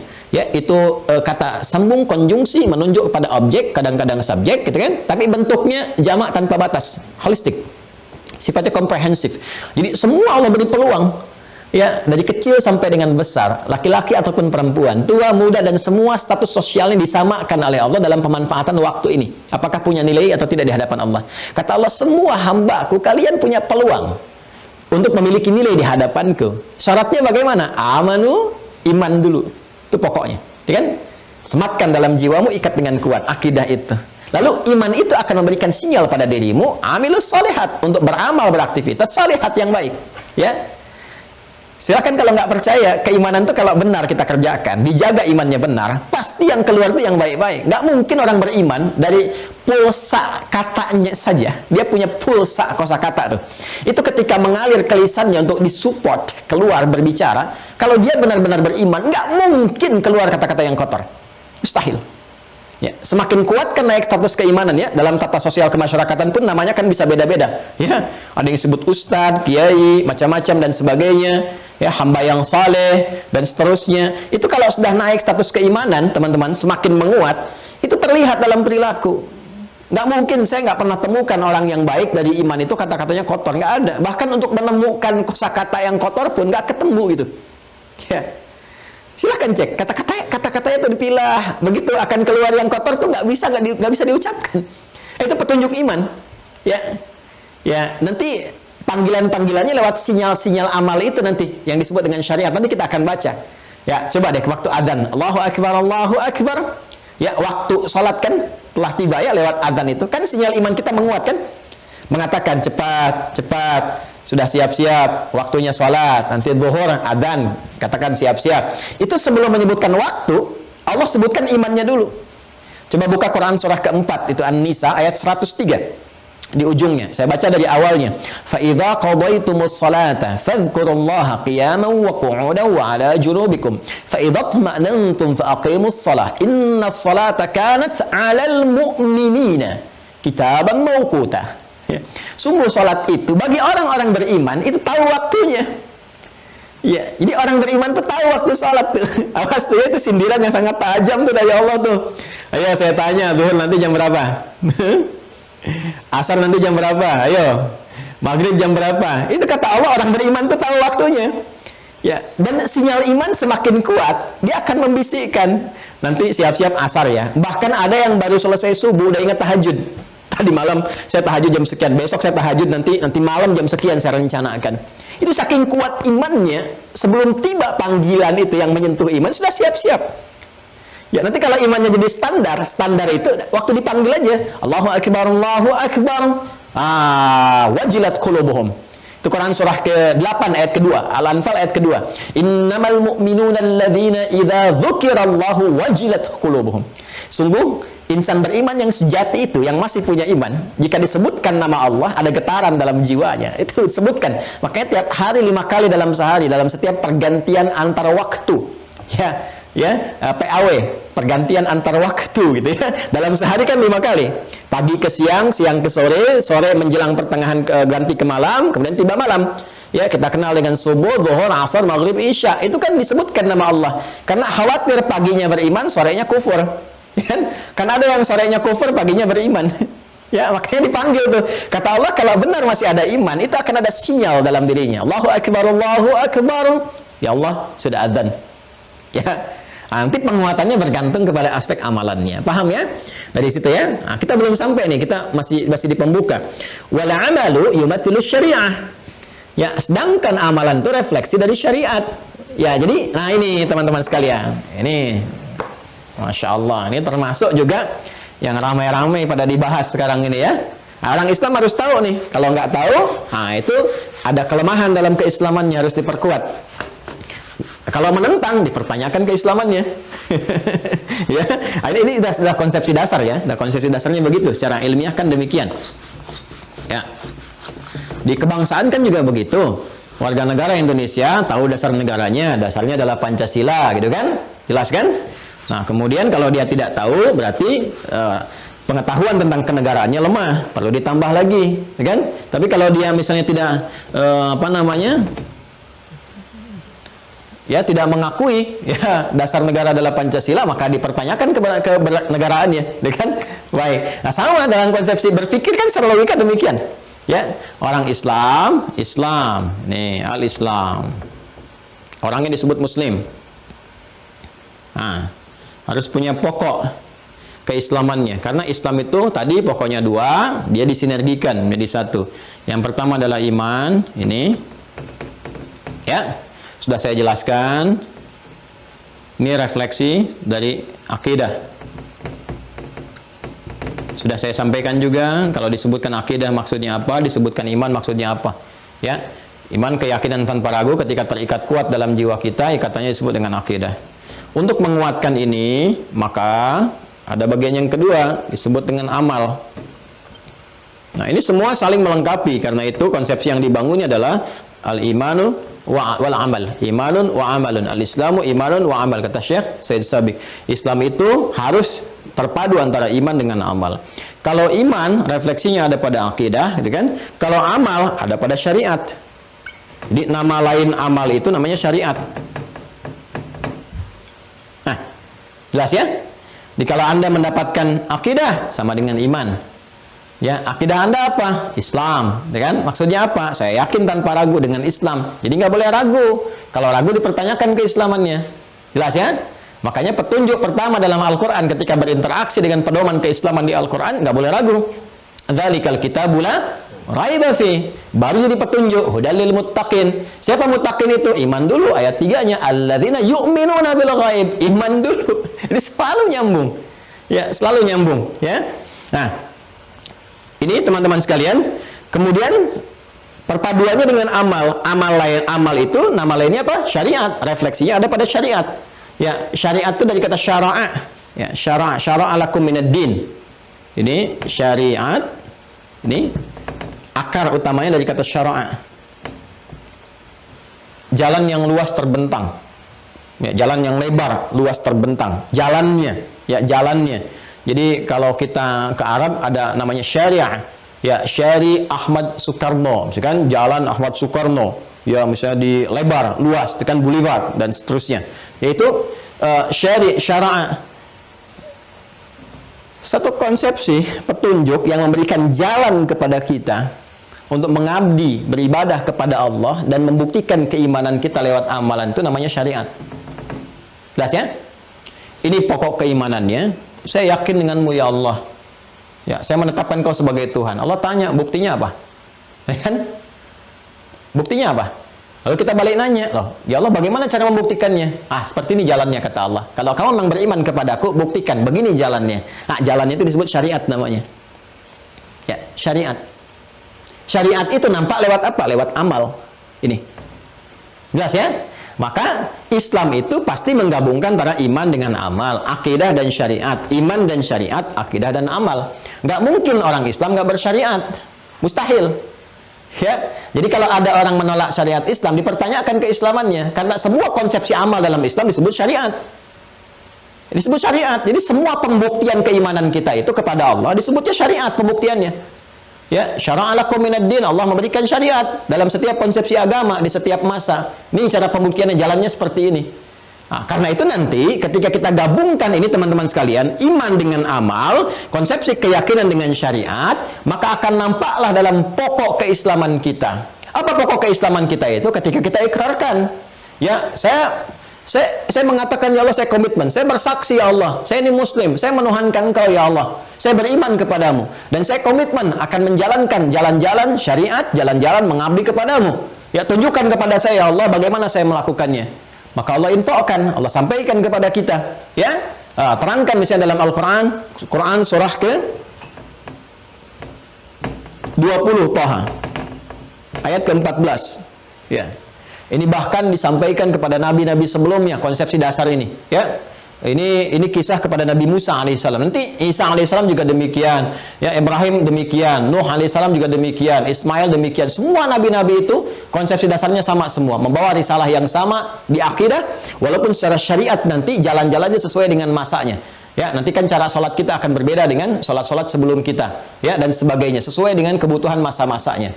Ya, tapi akidahnya sama, serupa, jalannya juga disesuaikan dengan keadaan umatnya masing-masing, tapi konsepsi yang sama menuju kepada Allah Subhanahu wa taala. Perhatikan kalimatnya. Innani anallah, la ilaha illa ana. Nih, konsepsi iman yang pertama. Untuk menetapkan engkau beriman, ya, engkau menyaksikan, berkomitmen dengan baik, ya. Ya, maka engkau katakan la ilaha illallah, innani anallah, la ilaha illa ana, la ilaha illallah. Innani anallah, kata Allah, sungguh akulah Allah, tanpa ragu sedikit pun. La ilaha illa ana, enggak ada Tuhan selain aku. Fa'budni, maka buktikan komitmen la ilaha illallah itu, fa'budni, dengan menyembahku. Ini menyembah Allah itu lewat syariat, nih jalannya. Fa'budni, maka buktikan itu lewat syariat dengan ibadah. Fa'bud, ya, abada ya'budu, fi'il amarnya u'bud, fa'bud, ya, sifatnya disebut dengan ibadah, namanya disebut dengan ibadah. Jadi ibadah itu adalah jalan pembuktian kita akan keimanan kepada Allah. Jadi kalau kita yakin dengan Allah, la ilaha illallah, kan, tiada Tuhan selain Allah, kan Allah itu bukan sekedar nama bagi Tuhan, ya, yang menetapkan satu Tuhan dan menepikan yang lainnya. Tuhan yang hak bukan sekedar itu, tapi juga punya arti al-ilahul ma'bud, yang berhak untuk disembah. Jadi ketika kita mengucapkan siapa nama Tuhanmu? Allah, di situ ada dua makna. Allah itu punya dua makna. Satu, menetapkan Allah sebagai satu-satunya Tuhan, tidak ada yang lain. Yang kedua, komitmen untuk menyembahnya, karena punya makna penyembahan, yang disembah Allah itu al-ma'budul haq. Ya. Maka kata Allah, fa'bud nih, buktikan dengan menyembah aku. Ya, fa'bud, jadi kata ibadah. Maka ibadah itu adalah jalan untuk membuktikan iman kita kepada Allah. Jalan ini disebut dengan syariat. Ya, karena itu di masa Nabi Muhammad SAW diajarkan kepada umatnya bagaimana cara kita teman-teman sekalian untuk menetapkan Allah sebagai Tuhan, membuktikan kemudian bagaimana jalan beribadah kepada Allah. Kita bahkan bertanya lagi, ya Allah, jalan ibadahnya bagaimana? Siapa yang menunjukkan kepada kami? Maka kata Allah nih, konsepsinya ada dalam satu kalimat. Ya, kita berkomitmen minta disaksikan dan kita berkomitmen kuat untuk menetapkan Allah sebagai Tuhan dan menyembahnya lewat jalan tertentu. Dalam bahasa Arab disebut dengan syahadat. Ya, syahadat. Maka kita bersyahadat dengan dua makna utama. Asyhadu an la ilaha illallah. Ini bukti keimanan. Wa asyhadu anna Muhammadar Rasulullah. Dan cara kita untuk membuktikan keimanan kepada Allah dengan la ilaha illallah itu kita mengikuti risalah petunjuk Nabi Muhammad SAW yang diutus oleh Allah untuk menerangkan kepada kita bagaimana membuktikan dan menguatkan keimanan kita kepada Allah itu lewat syariat. Jelas? Maka kita katakan wa asyhadu anna Muhammadar Rasulullah. Dan cara saya la ilaha illallah itu, cara saya beriman kepada Allah itu saya akan ikuti petunjuk Rasulullah SAW. Ya, saya akan ikuti bagaimana Rasulullah mengajarkan kepada saya, membimbing saya dan sebagainya. Jelas ya? Maka dari itu nanti akan ada banyak ayat menerangkan kepada kita ini loh, fungsi Nabi diutus ini bagaimana, bagaimana menetapkan kebenaran Rasulullah itu, bagaimana menguji bahwa Rasulullah itu Nabi yang benar. Ya, bahkan Al-Imam Al-Bukhari sebelum masuk Kitabul Iman menerangkan dulu kitab Bad'ul Wahyi. Ya, kitab dimulainya wahyu untuk menunjukkan kepada kita ini Rasul yang benar. Ini Rasul pembawa risalah untuk membimbing kita la ilaha illallah. Maka jalannya lewat apa? Lewat syariat. Syariat bentuknya apa? Ibadah. Karena itulah dalam Islam setelah iman ada ibadah. Coba setelah kita mengatakan dalam Islam ya, asyhadu an la ilaha illallah wa asyhadu anna Muhammadar Rasulullah, syahadat. Nih. Kunci pertamanya. Jadi ketika kita menetapkan saya muslim, ya, saya menetapkan Islam sebagai din saya, sebagai agama saya. Maka pokok pertama terpenuhi tidak? Apa itu? Iman. Ya, pokoknya harus diikat dalam jiwa kita. Bagaimana mengikatnya? Asyhadu an la ilaha illallah. Jelas? Maka kita ucapkan bersyahadat, berkomitmen untuk bersaksi asyhadu an la ilaha illallah. Ya, lalu bagaimana cara asyhadu an la ilaha illallah itu? Wa asyhadu anna Muhammadar Rasulullah. Ya, saya minta dibimbing ya Allah. Saya turunkan Rasul. Saya pilih Nabi. Silahkan dibimbing lewat Nabi ini, Rasul yang mulia ini. Begini caranya berislam dengan baik. Maka Nabi memberikan jalan kepada kita. Jalan itu disebut dengan syariat. Syariat itu membimbing kita untuk ibadah. Karena perintah syariat itu isinya ibadah.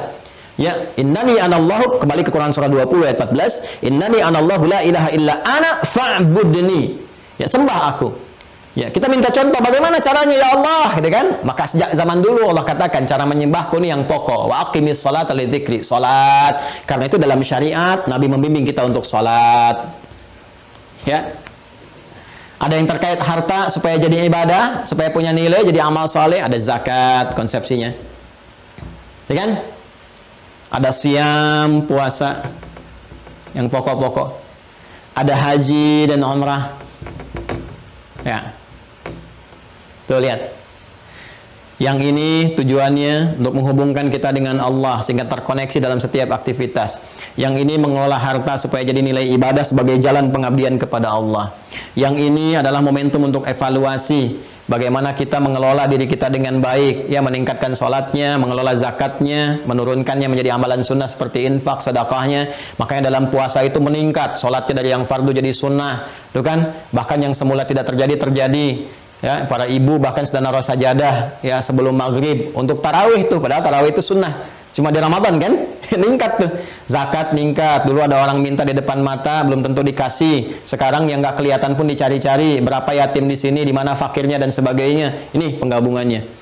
Puncaknya penyatuan antara ibadah fisik dengan harta disebut dengan haji ataupun umrah. Ya, kalau sholat itu di fisik saja tidak menggunakan harta, ya, kemudian pada konsepsi dasarnya zakat itu dengan harta, kemudian digabungkan keduanya misalnya dalam haji dan umrah, fisik dan harta bergabung sekaligus, dilatih semua, dan puncaknya di sini kita disatukan semuanya. Ini pokok-pokok keislamannya.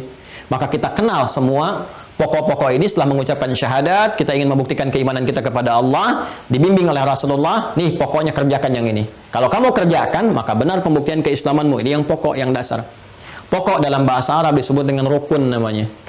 Pokok dasar dalam bahasa Arab disebut dengan rukun.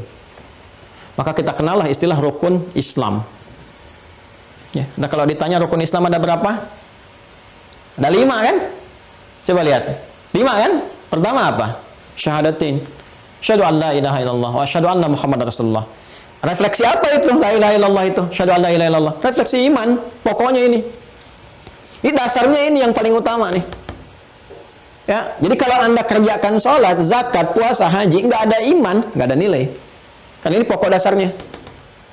Ya, kemudian setelah kita bersyahadat, bagaimana jalan pembuktian syahadat kita dianggap benar oleh Allah?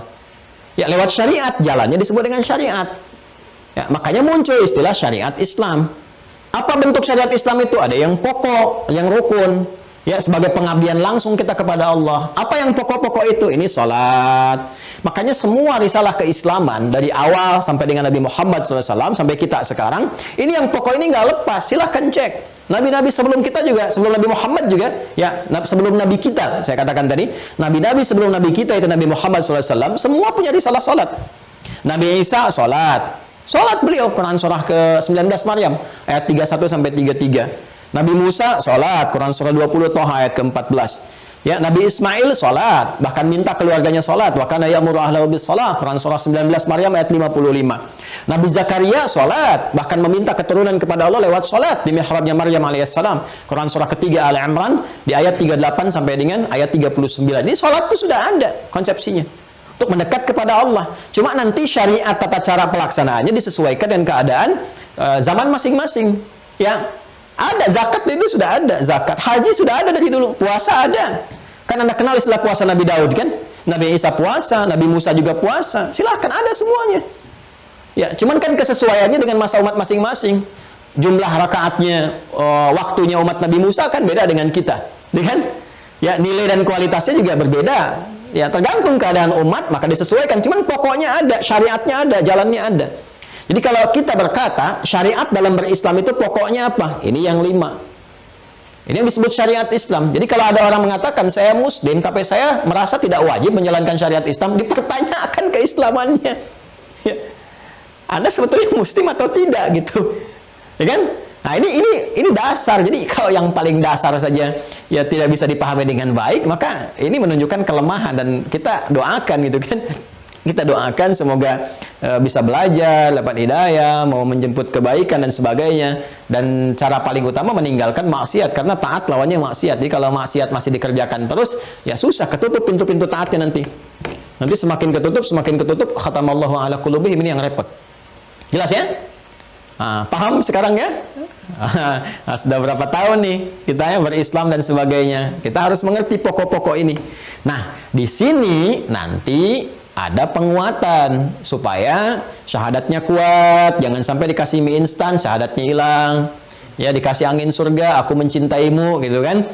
Kemudian ditukar syahadatnya, hilang syahadat, cintanya sampai ke alam dunia, gitu kan? Selesai. Ya, jadi hati-hati nih. Ini penting, mesti ada ilmu. Ini pun mesti ada ilmu. Ini mesti ada ilmu, ada ilmu. Ya, ini syahadat yang lewat iman tadi, para ulama merumuskan ilmunya. Bagaimana ilmu kita kuat tentang iman ini? Ya, akidahnya kuat, tertanam, terekat dalam jiwa, maka ilmunya disatukan dengan kalimatnya langsung, disebut dengan ilmu akidah. Supaya semua terhubung kepada Allah, untuk Allah sebagai pengabdian, konsepsi la ilaha illallah, untuk Allah yang ahad. Untuk Allah yang ahad, dari kata wahhada yuwahhidut tauhid, maka disebut ilmunya dengan ilmu akidah, ilmu tauhid. Ya kan? Untuk penguatan iman. Yang ini ilmunya disebut dengan fikih. Maka kita temukan fikih salat supaya salat kita baik, fikih zakat supaya zakat kita terukur dengan baik, dikeluarkan dengan terukur sempurna, fikih puasa, fikih haji, fikih umrah dan sebagainya. Jelas ya? Nah, dalam turunan fikih ini, teman-teman sekalian, pemahaman ini untuk yang syariat. Puncak tertingginya ini pemahaman tentang iman, karena ini pokoknya. Makanya Al-Imam Abu Hanifah, saya sekali lagi ya, awas nih, muncul di ujian nih. Ya, Al-Imam Abu Hanifah menamai ilmu tentang akidah, ilmu tentang tauhid ini dengan fiqhul akbar, fikih yang terbesar di antara sekian fikih yang dipelajari. Jadi kalau kita belajar fikih salat, fikih zakat, fikih puasa, memahami ini, ya fikih itu artinya paham. Jadi kalau salat harus sampai paham, mengerti apa yang dibaca dan dilakukan dalam salat. Demikian seterusnya sampai ke bawah. Nanti kita belajar. Insya Allah kita belajar. Ya, nanti pemahaman tentang syahadat ada ilmunya, ilmu tauhid, ya dasarnya juga ada, nanti dalil Qurannya ada, ilmu tentang syariat disebut dengan fikih namanya. Jelas sampai sini? Nah, pokok pertama, dasar pertama dalam ilmu tauhid adalah memahami atau mengerti tentang dasar-dasar keimanan. Ya, karena kalau kita imannya ingin kuat, akidahnya ingin kuat, seperti halnya keislaman kita punya pokok, punya rukun, iman pun punya pokok, punya rukun. Nah, inilah pokok-pokok yang akan menenun akidah. Simpul-simpul akidah itu ada pada pokok ini. Jadi kalau kita simpulnya nggak kuat, nanti talinya lemah. Ya, alih-alih urwatul wufqalan fisamalaha, jadi tidak kuat nanti. Ya, jadi yang tadinya harusnya infilan fisamalaha, jadi infisal, terpecah. Ya, yang harusnya muttasil, ya jadi munfasil. Yang harusnya mengikat, jadi terlepas. Ini yang bahaya. Maka simpul ini mesti kita rangkai dengan kuat. Kita jalin ikatannya, yang ikatannya menenun pada jiwa kita dan nanti terrefleksikan dalam setiap perilaku kita. Maka kalau iman kita ingin kuat, ya, kemudian dari iman ini memberikan imun kepada amal kita, maka kita harus perkuat pokoknya, perkuat dasarnya. Di sini muncul materi dasar-dasar keimanan atau pokok-pokok iman. Mengerti sampai sini? Nah, materinya belum kita bahas. Ini baru mukadimah. Jadi saya ingin menanamkan betul dalam jiwa kita mengerti kenapa saya harus belajar ini. Jadi saya tidak ingin kita menghafal. Kalau menghafal, anak saya yang kecil pun saya ajarin udah hafal tuh. Ya, anak 2 tahun kan kalau kita bilang, Nek, rukun iman. Ya, iman kepada Allah, iman kepada malaikat, iman kepada kitab, iman kepada Rasul, iman kepada hari kiamat, iman kepada qadar dan qadar. Hafal. Lantas apa bedanya balil kita dengan anak-anak kita? Bahkan beliau saya si Soleh kalau diajari itu juga bisa. Soleh, iman pertama apa? Allah. Assalamualaikum. Jadi kalau kita mengatakan beriman, beliau pun bisa menghafal gitu. Ya, jadi saya ingin ini kita pahami betul supaya konsepsi ini mengikat pada jiwa kita dengan kuat sehingga bisa terrefleksikan dalam kehidupan kita. Jelas ya? Oke, kalau sudah jelas teman-teman sekalian, nanti insya Allah di pembahasan berikutnya esok hari berarti ya. Esok hari kita akan masuk kepada pokok-pokok keimanan. Kita baca ini. Ya, ini ada juga di sini. Nanti kita teruskan. Jadi saya ingin kitabnya ada, dengan referensinya dibaca, kemudian turunannya saya uraikan. Nanti kita gabungkan dengan kitab-kitab lain karena tidak semua ada di satu kitab. Ya, biasanya saya gabungkan beberapa kitab, saya satukan, lalu saya ambil intisarinya seperti apa. Nanti insya Allah kita jadikan satu intisari pokok pembahasan. Nih teman-teman bisa baca ulang.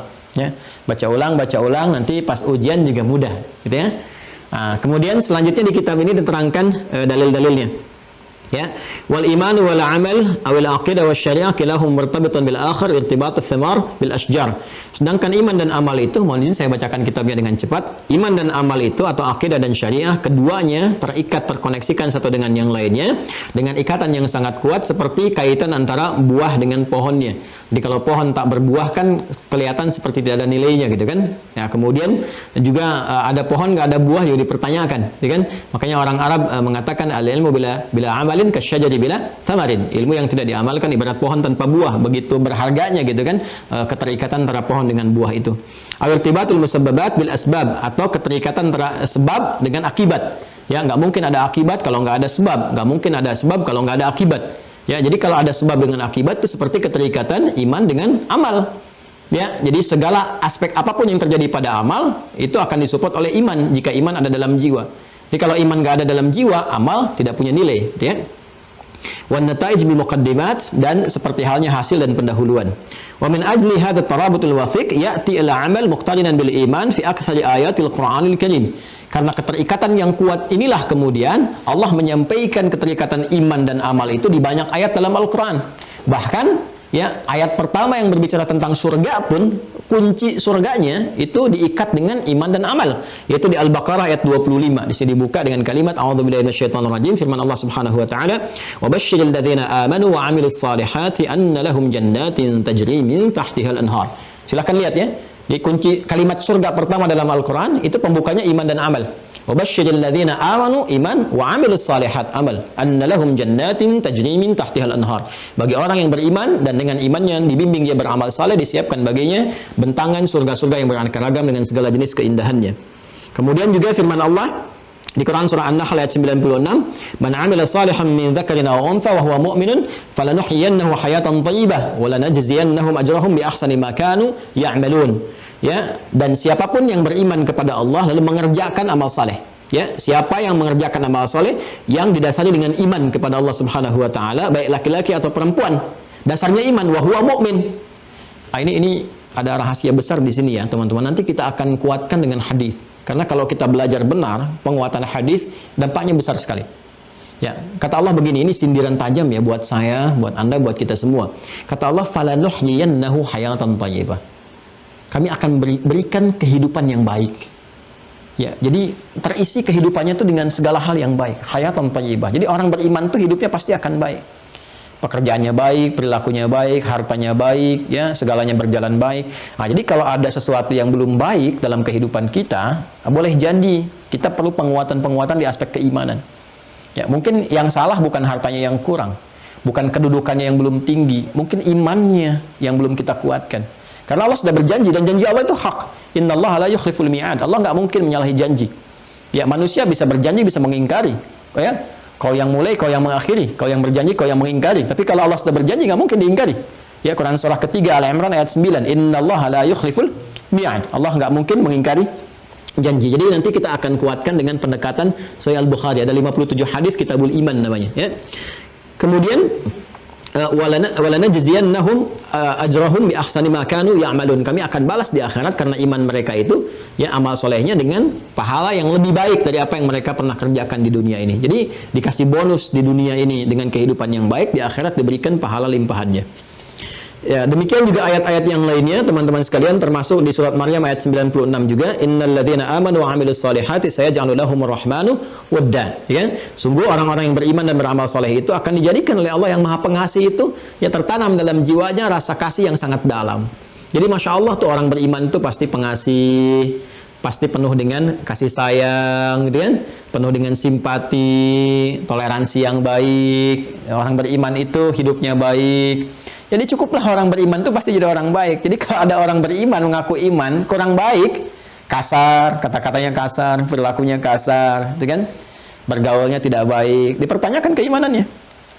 Ayo, mana istri yang beriman, suami yang beriman, anak yang beriman, tetangga yang beriman, karyawan yang beriman.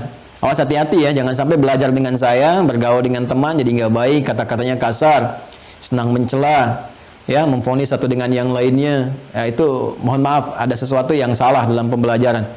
Ya, imma pemahaman antum salah atau saya mengajarkan yang tidak tepat memberikan pemahamannya. Ya, kita sama-sama mengoreksi diri ya. Jadi kalau belajar dengan baik, beriman, pasti tumbuh kelembutan, kebaikan. Silahkan cek siapapun yang belajar dengan Rasulullah, itu semua akan jadi orang baik.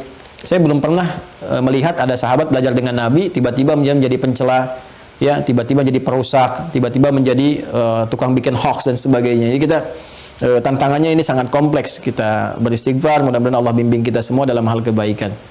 Nah, ini alhamdulillah satu halaman nih teman-teman sekalian. Satu halaman kurang lebih 3 SKS. saya belajar di Tipoli ini cukup lama nih, 2-3 pertemuan saya jadikan satu pertemuan 1,5 jam ya. Semoga Allah berikan kemuliaan untuk kita semua.